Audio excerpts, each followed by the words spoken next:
राम राम, सत श्री अकाल। आप सभी का स्वागत है आपके अपने YouTube channel JP math and science classes में। तो मेरे डियर स्टूडेंट्स, आज हम आए हैं क्लास 10th का मैथ चैप्टर है exercise 7.1 coordinate geometry, class 10th NCERT के बुक से है। ठीक है, क्लास 10th का एनसीईआरटी के बुक से एक्सरसाइज है 7.1, क्वेश्चन नंबर 5 है। चलिए आइए क्वेश्चन हम पढ़ते हैं, ध्यान रखिएगा। बिहार बोर्ड के स्टूडेंट के लिए क्वेश्चन है। कह रहा है किसी कक्षा में 4 बिंदु ए बी सी डी ऊपर बैठे हुए हैं। आपको ये क्वेश्चन आपके स्क्रीन पर दिख जाएगा, ध्यान देंगे। ठीक है, तो क्वेश्चन कह रहा है किसी कक्षा में 4 बिंदु ए बी सी डी जिसका नियामक दिया गया है और पूछता है कि क्या मतलब ये चारों मित्र एक वर्गाकार आकृति में बैठे हैं या नहीं। इन 4 बिंदु से जो आकृति बनती है, ये आकृति क्या है, यह एक वर्ग होगी या नहीं। तो वर्ग के लिए कंडीशन होता है कि जब किसी चतुर्भुज की चारों भुजा आपस में बराबर हो तथा दोनों विकर्ण भी आपस में बराबर हो तो वह चतुर्भुज क्या हो जाएगा, वर्ग कहलाता है। ठीक है, तो अब ध्यान रखिएगा, सबसे पहले चारों भुजा का दूरी हम ज्ञात कर लेते हैं। तो ए बी का दूरी जब हम ज्ञात करेंगे तो A B equal to root under x2। देखिए स्पेस कम होने के कारण हम फॉर्मूला नहीं लिख रहे हैं, बाद बाकी ध्यान दीजिएगा। हम इसको x1 y1 मानते हैं, इसको x2 y2। तो जब ए बी का डिस्टेंस फॉर्मूला क्या होता है, x2 माइनस x1 मतलब क्या, 6 माइनस 3 का square plus y2 minus y1 7 minus 4 का स्क्वायर। 6 में से 3 घटेगा 3 और 6 में से 3 घटेगा 3 और 3 का स्क्वायर प्लस 7 में से 4 घटेगा 3 और इसमें से 3 का स्क्वायर। तो 3 का स्क्वायर 9 और 9 18, रूट अंडर कितना होगा 18 और जिसका वर्गमूल हो जाएगा 3 रूट 2। चलिए ए बी का मान निकल गया।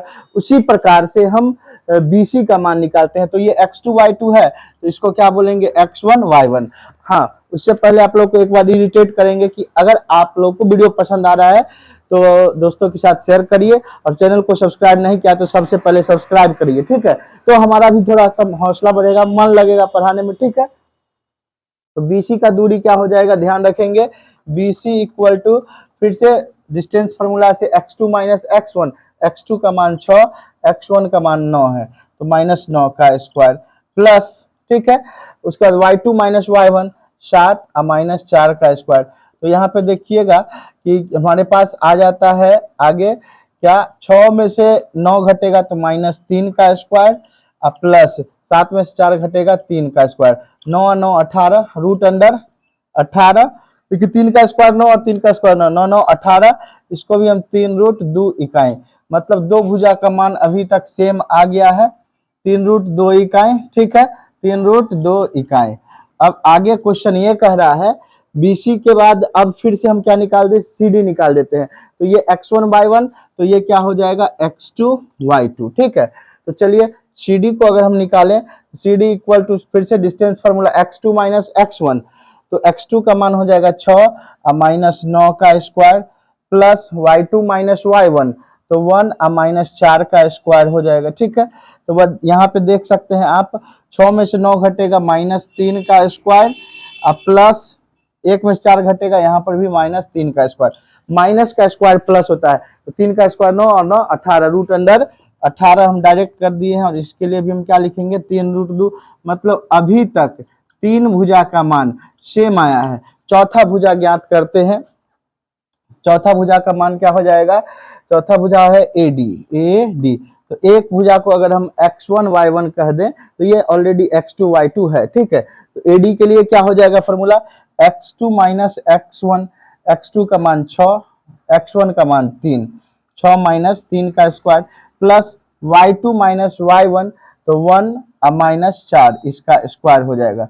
ठीक है, तो अब यहाँ पे 6 में से 3 घटेगा 3 और 3 का स्क्वायर 9, उसी तरह में से 1 में से 4 घटेगा माइनस 3 और माइनस 3 का स्क्वायर भी 9 होता है। ठीक है, 9 9 रूट अंडर 18, या इसका भी वर्गमूल 3 रूट 2। तो देखिए चारों भुजा का मान तो बराबर आ गया। अब अगर हम दोनों विकर्ण का मान कर दें, AC और BD अगर हम निकाल ले तो ध्यान दीजिएगा, अब विकर्ण बराबर करेंगे तो एक तरफ AC विकर्ण और एक तरफ BD विकर्ण। ठीक है, दोनों के लिए हम फॉर्मूला पहले बारी बारी से निकालते हैं। ठीक है, अब AC बराबर हम क्या लिख सकते हैं, बस वही चीज लिखना है। AC के लिए AC ये x1 y1, तो हम इसको क्या कर दें, अब AC विकर्ण के लिए x2 y2 हो जाएगा। तो AC के लिए x2 माइनस x1 मतलब 9 माइनस 3 का square plus y2 minus y1, तो 4 माइनस 4 का स्क्वायर। तो अब ध्यान रखिएगा, 9 में से 3 घटेगा 6 हो जाएगा, 6 का स्क्वायर होता है 36, 6 का स्क्वायर रूट अंडर 36 है, 4 में से 4 0, 0 का स्क्वायर 0, मतलब AC का मान आ गया 6। अब BD का मान, अब BD का मान फिर से उसी तरह, ये x2 y2, तो ये ऊपर x1 y1 हो जाएगा, ठीक है। BD निकालेंगे तो ध्यान रखिएगा, तो x2 माइनस x1 मतलब 6 माइनस 6 का square plus y2 minus y1, y2 का मान कितना है 1, y2 का मान है 1, y1 का मान है माइनस y1 का मान 7। तो यहाँ पे देखिएगा 6 में से 6 घटेगा 0, 1 में से 7 घटेगा माइनस 6, और माइनस 6 का स्क्वायर जो है क्या कितना हो जाएगा 36, और 36 का वर्गमूल जो है 6 है। तो चूंकि यहाँ पे लिख सकते हैं, चूंकि इसकी चारों भुजा, चूंकि AB बराबर BC बराबर CD बराबर AD, और विकर्ण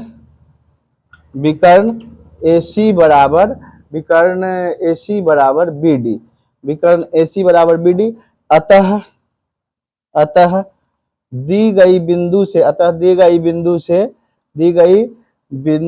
से बनी आकृति एक वर्ग है, अतः दी गई बिंदु से बनी आकृति एक वर्ग है, ठीक है, आकृति एक वर्ग है।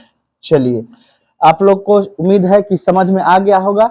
आप लोग पहले इसको नोट कर लीजिए, पूरा कंप्लीटली रूप से स्पष्ट है सभी जगह पे। अगर कोई तकलीफ हो तो कमेंट बॉक्स में जरूर बताइएगा। फिर हम नेक्स्ट क्वेश्चन अगले वीडियो में आएंगे, तब तक के लिए धन्यवाद।